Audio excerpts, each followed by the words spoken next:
개인의 창조적 능력은 풍부하고도 다양한 문화생활 가운데서만 자유로이 발전할 수 있다는 것은 양의 동서와 때의 고금을 통한 진리인 것이다.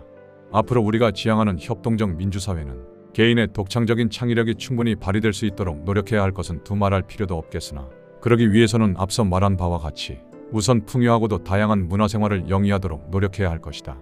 우리나라의 문화정책은 모든 문화적 능력을 고무하고 촉진하는 것이 되지 않으면 안 될 것이다.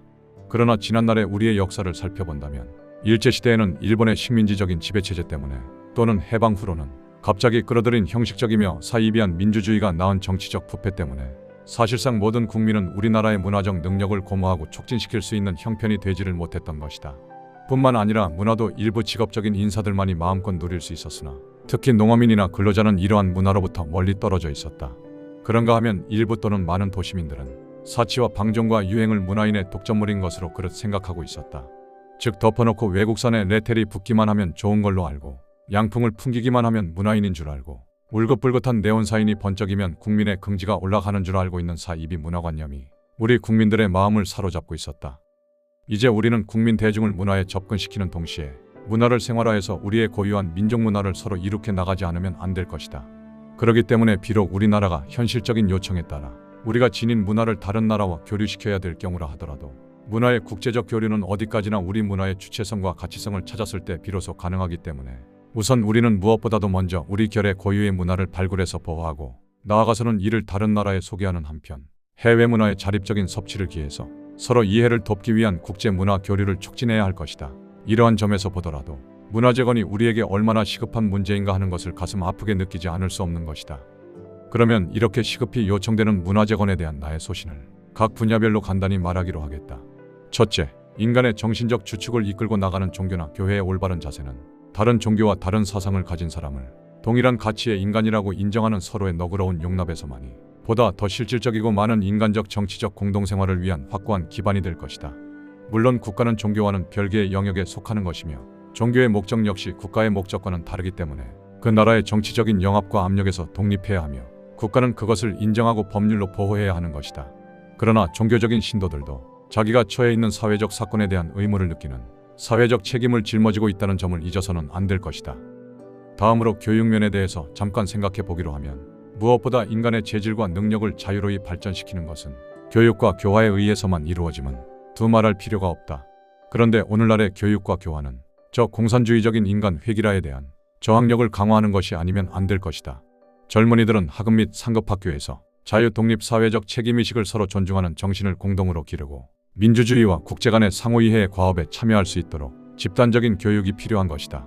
이러한 집단적인 교육은 여러 가지 세계관과 가치 체계를 가진 우리들의 세계에 있어서 이해와 관용과 박애와 책임에 대한 자각과 태도를 갖추게 하는데 도움을 줄 수 있도록 하기 위함인 것이다. 다음으로 예능교육이나 생활교육에 대한 실습은 교양 가운데서 가장 중요한 위치를 차지하는 것이기 때문에 국가나 사회는 이를 위한 최대한의 보살핌이 있어야 하겠다. 그리고 너무 문약에만 흘렀던 폐단을 지양하고 체육교육에 특별한 관심을 기울여야 하겠다.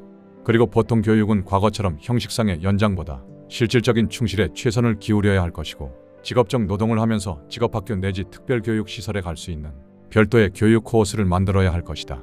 뿐만 아니라 모든 교사는 학술적인 전문학교에서 양성되어야 할 것이다. 훌륭한 교육을 행하기 위해서는 그때그때의 모든 문제를 독자적으로 취급할 수 있는 교사의 인격이 필요하다고 생각한다. 왜 내가 교육에 대해서 이렇게 생각하게 됐느냐 하면 나 자신 사범학교를 나왔고 한때 교사로서 남모르는 고민이 많았기 때문이다. 교육의 목표는 문교부나 교육국이나 학교장을 위해서 있는 것이 아니라 어디까지나 학생 개개인을 위해서 있는 것이고 선생 개개인을 위해서 존재하는 것이다. 즉 교육의 당면 목표는 일선 교육의 개선 향상을 도모하는 것이어야만 하는 것이다. 또한 우리는 우선 학제를 개편해서 그 운영을 정상화해야 할 것이고 교육 세제를 개혁하고 무상 의무제를 실시해야 할 것이며 교육 행정기구를 일원화해서 교육의 독립과 일선 교육 위주의 행정태세를 튼튼하게 이룩해야 할 것이다. 그리고 교육의 효과는 자기가 자란 향토의 개발과 향상에 이바지할 수 있도록 해야 할 것이다. 뿐만 아니라 지금까지의 종이와 연필에만 의지하던 교육 방법을 지향하고 우선 실기치중의 교육을 실천해야 하겠다.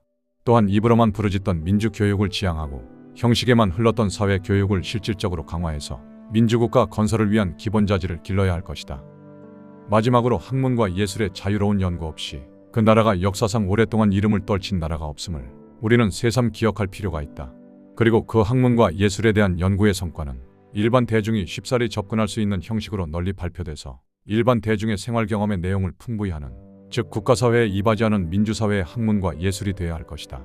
또한 국가는 이와 같은 뒷받침을 적극적으로 해 주어야 할 것이다. 다시 말하면 예술의 창조는 자유로워야 되고 국가나 지방자치단체는 창조적 표현력의 발휘에 도움이 되는 방책을 마련할 의무가 있으며 예술의 발전이 어떤 검열에 의해서 제약돼서는 안 된다고 믿는다. 자유롭고 자유의 책임을 다할 수 있는 사회야말로 저 악독한 공산주의자를 이겨낼 수 있는 오직 하나의 길이며 터전이라고 믿어마지 않는다. 끝으로 강조하고자 하는 것은 학자, 교육자, 과학자, 예술인, 또 문인들은 우리 사회에서 존대받을 수 있도록 돼야 하고 조국 재건의 선봉이 돼서 앞장설 수 있어야 된다는 것이며 그러기 위한 각자의 헌신적인 노력을 바람하지 않는 바이다.